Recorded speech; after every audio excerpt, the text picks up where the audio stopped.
Hi, I'm Dr. Scholz. Let's talk about prostate cancer.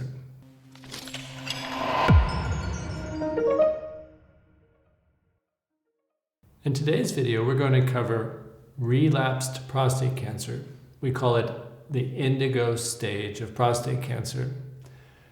Prostate cancer is an incredibly broad topic, and Indigo as a subtype is also a very broad topic. So Indigo gets broken down into three subtypes: low, basic, and high.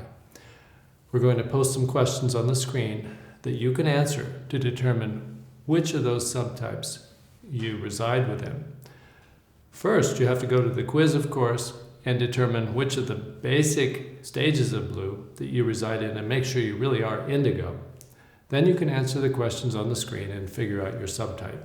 Why is subtype important? The treatment varies greatly from subtype to subtype. You want to get the proper treatment for your subtype.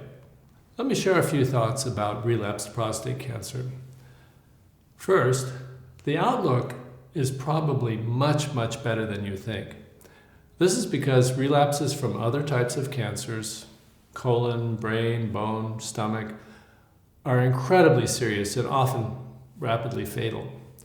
Most men with relapsed prostate cancer end up dying of old age, not the disease. This is because the disease tends to grow slowly and it responds incredibly well to treatment. Some men with relapsed prostate cancer can still be cured. Relapsed prostate cancer is very common. Somewhere between 25 to 35% of men who undergo surgery or radiation to cure prostate cancer later develop a relapse. So we're looking at maybe 50,000 men a year in the United States that develop relapsed prostate cancer. So in general terms, what are we talking about with a relapse? Well, the most common scenario is a steadily rising PSA after surgery or radiation.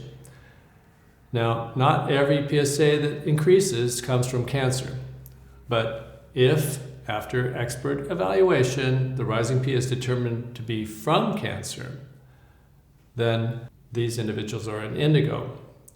However, there are some caveats and exceptions.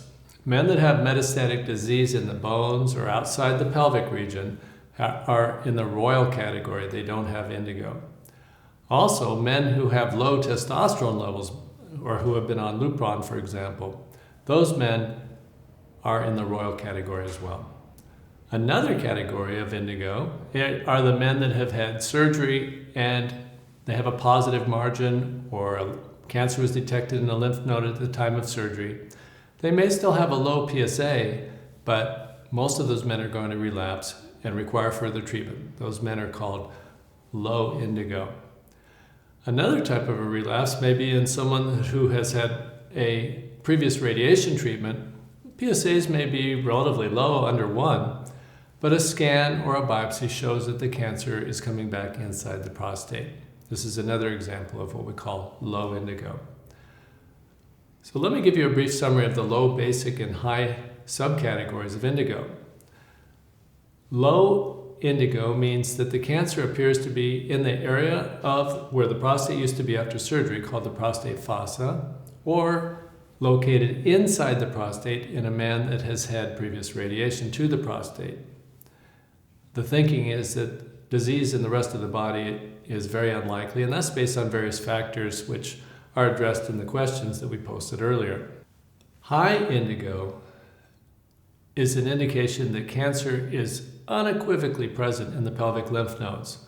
A scan may show enlarged lymph nodes during surgery. Maybe lymph nodes were removed that showed cancer on the pathology review.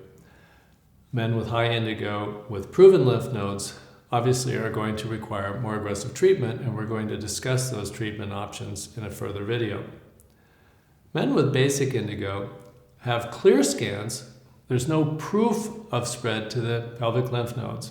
However, microscopic disease is strongly suspected. This is based on the results of those questions that we posted earlier. Examples would be men that have very fast PSA doubling times. Men who, when undergoing previous surgery or radiation, had a very high Gleason score. Or perhaps the PSA now has already risen to higher levels. All of those things, either together or singly, can suggest that microscopic disease may be in the pelvic lymph nodes, And of course, precautions and appropriate treatment are necessary. So why is treatment evolving and changing for indigo? What's changed over the last 10 years is the quality and the technology associated with radiation therapy. It can be given much more safely now than in previous times. We've also got much more accurate scans to detect early spread of disease. We've also learned a lot more about prostate cancer in the last 10 years in terms of predicting who's going to have microscopic mets and who doesn't. Because of all this new information, we can mix and match therapies. We can give combinations of radiation, first and second generation hormone treatment, sometimes even consider chemotherapy. The traditional approach, which has been around for a long time and still in place in many practices, is to simply radiate where the prostate used to be, and then if that doesn't work, start Lupron indefinitely. That will, of course, put the disease into remission, but what men are missing out on is an optimal chance to be cured. And by tailoring treatment in accordance with whether a man is low, basic, or high indigo, he's much more likely to get the best treatment, limit side effects, and improve his opportunity to be cured or have a long remission.